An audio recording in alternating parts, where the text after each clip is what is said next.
A strange betrayal. Zuleika found an opportunity to open up to Joseph when there was no one else around. She locked all the outside doors, put on her nicest dress and sprayed on her nicest perfume. She went to Joseph's room and locked the door behind her. She then started talking to Joseph. She told Joseph that she was madly in love with him and wanted him to show her the same feelings. Joseph was shocked at the things he heard. He could never have imagined something like this happening. Zuleika was a very beautiful and attractive woman. However, Joseph had never looked at her in this way.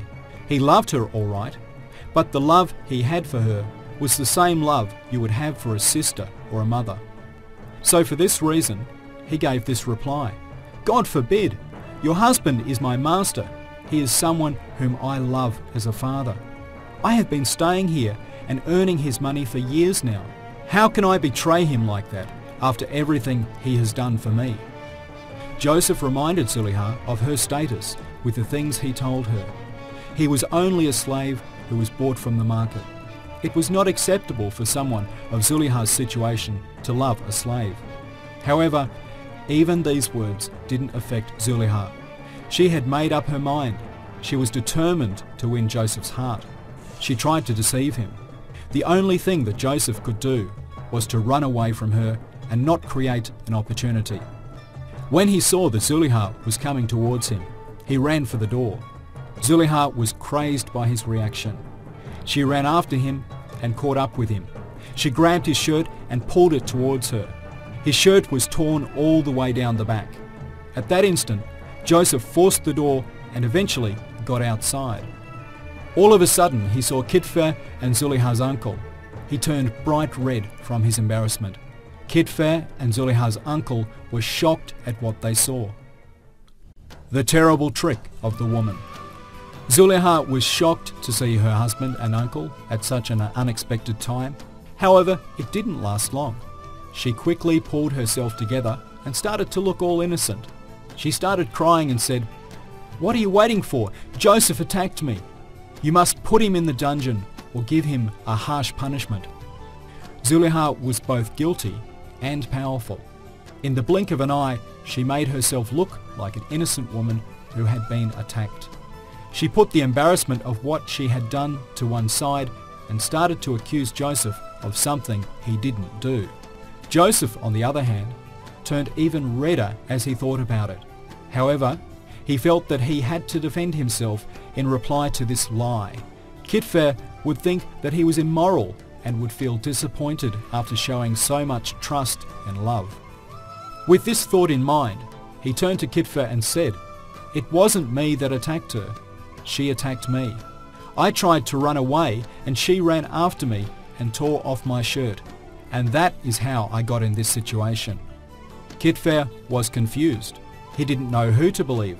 His wife, who he had been married to for years, or the boy whom he loved like his own son. He couldn't decide. Kitfer was feeling indecisive. Zuleika's uncle came into the conversation. He offered a solution to find for certain who was guilty and who wasn't. If Joseph's shirt was torn from the front, Zuleika was right and Joseph was a lying attacker. However, if the shirt was torn from the back, Zuleika would be the liar. Kitfer liked this idea. It would put the situation out into the open. They looked carefully at Joseph's shirt. The shirt was torn from the back. In that case, Joseph was right and Zuleika was the liar. When the truth came out into the open, Zuleika's uncle turned to her and said, "What you have done is terrible. The tricks you women do are frightening. Ask for forgiveness right away."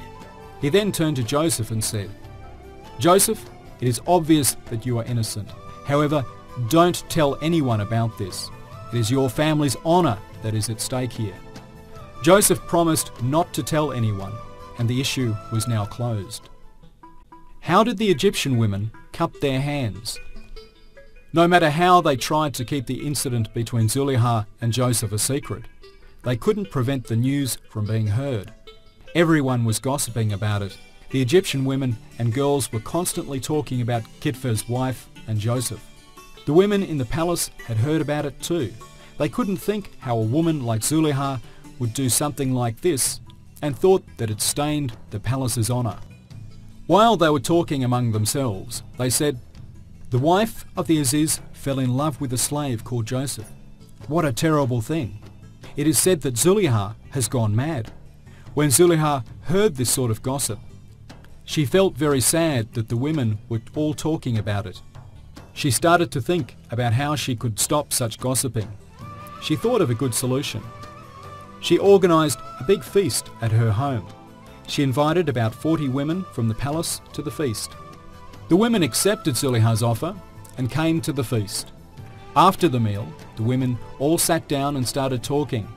Meanwhile, the servants brought fruits such as apples and pomegranates to each of the women. A very sharp knife was put by each of the plates. In the meantime, Zuleika had made Joseph wear his best clothes and made him look even more handsome. He made Joseph enter the room just as the guests picked up their fruits and began to peel them with their knives. Joseph left his room and entered the dining room. All the eyes were on him. The women who saw Joseph were left amazed at how handsome and lovable he was. How could there be such a handsome man? Without realizing, they started cutting their hands instead of the fruit, but they didn't feel the slightest bit of pain. They almost fainted. They talked among themselves and said, No, he can't be a human. He must be an angel. This beauty is only fit for angels." Zuleika had achieved her goal. She was laughing at the shocked state they were in. There couldn't be a better way to show how right she was. She turned to the women and said, "The young man you see before you is Joseph, whom you gossip about behind my back, and I have fallen in love with him. As you have seen, all of you have almost fainted by just one look. You have cut your fingers while staring at him, and you haven't even noticed. I, on the other hand, see him every day. I see his beauty every single day. I swear to you that I have done all that I can to make Joseph fall in love with me. However, he didn't want the same. I'm determined that one day he will eventually obey me, or he will suffer the consequences and face suffering in prison with murderers." The women now agreed with Zuleika. They thought Joseph was a fool for rejecting her. They asked Joseph with surprise, "Why don't you accept an offer from a woman as noble and beautiful as Zuleika? Is it better to be thrown into prison?" As for Joseph, he gave this reply, "It is better to spend my life suffering in prison instead of rebelling against Allah."